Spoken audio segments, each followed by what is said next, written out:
14 juillet, le 11 novembre ou autre. Mais pourquoi on est là aujourd'hui? C'est pour commémorer le centenaire de la Grande Guerre, comme on dit. Et comment ça va se passer? Je vais faire une petite intro. Je vais vous lire 3 témoignages. On mettra de la musique en intermédiaire, pardon. Donc on va retrouver le chant des partisans, on va retrouver la Marseillaise en fin et Amazing Grace. Cornemuse. Alors allons-y. L'offensive engagée le 16 avril 1917 a inscrit le chemin des Dames dans la mémoire nationale. De Lafaux à Berry-au-Bac, en passant par le fort de la Malmaison, Cernian-la-Noix, la caverne du Dragon et Craonne, ce plateau du nord de la France vit s'affronter des centaines de milliers d'hommes dans l'une des plus terribles batailles de la Première Guerre mondiale. Le centenaire de la bataille du chemin des Dames relève le défi de la mémoire. Il est l'occasion de se souvenir ensemble de tous ces hommes venus de toutes les régions de France, d'Europe et du monde entier pour combattre dans l'Aisne où les stigmates de la guerre rappellent combien ce département a payé un lourd tribut lors de la Première Guerre mondiale.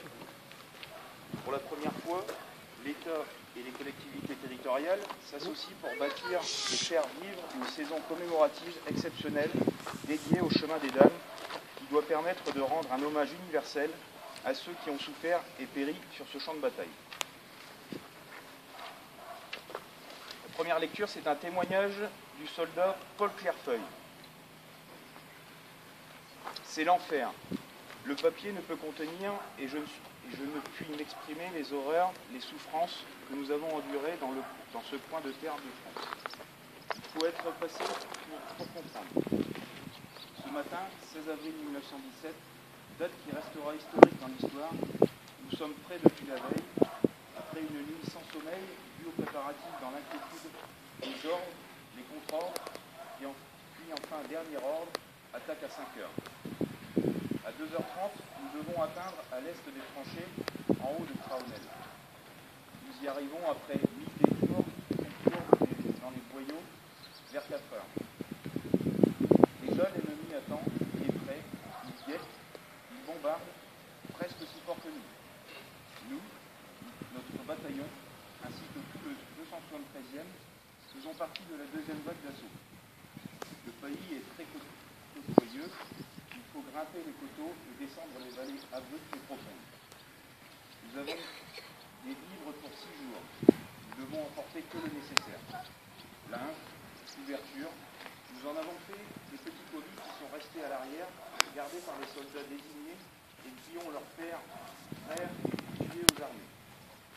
Les vivres que nous emportons constituent 6 jours, boîtes de bœuf, porc, sardines, chocolat, pain, biscuits, pâté, café, sucre, haricots et farine, pommes de terre en fécule, etc.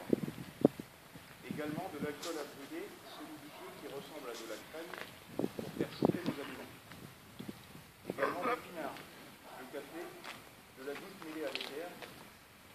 Moi je porte mes livres, un bidon de goutte, un bidon de café que j'ai préféré au vin, 4 grenades citron, un pistolet automatique, 3 chargeurs, une poignée de balles, un couteau poignard dans une gaine pendue à la gauche de mon équipement, et enfin mon fusil Lebel et ses cartouches. Les 2 masques à gaz sans oublier mon casque. Avant de partir, nous avons fait une petite bombe. Comme nous ne savons pas si nous en reviendrons, il fallait en profiter. Une courte lettre à sa famille, presque un adieu, et en route. À présent, voici 1 heure que nous attendons, la première vague part, et c'est à 2 tiers touchés par les mitrailleuses ennemies qui sont dans les petits abris en ciment armé. Nous devrions être partis depuis 3 quarts d'heure. Nos camarades de la première vague ramènent 30 prisonniers, puis c'est à nous de partir, car le signal est donné à notre régiment. C'est le premier bataillon qui part, le premier, puis le nôtre. Hélas, nous sautons dans les parapets et arrivons sur les petites routes de bouche à Craonel, où aucune circulation n'a lieu depuis 4 ans. Puis nous sautons dans les champs, les mitrailleuses et les obus pleuvent autour de nous. Nous heurtons des morts,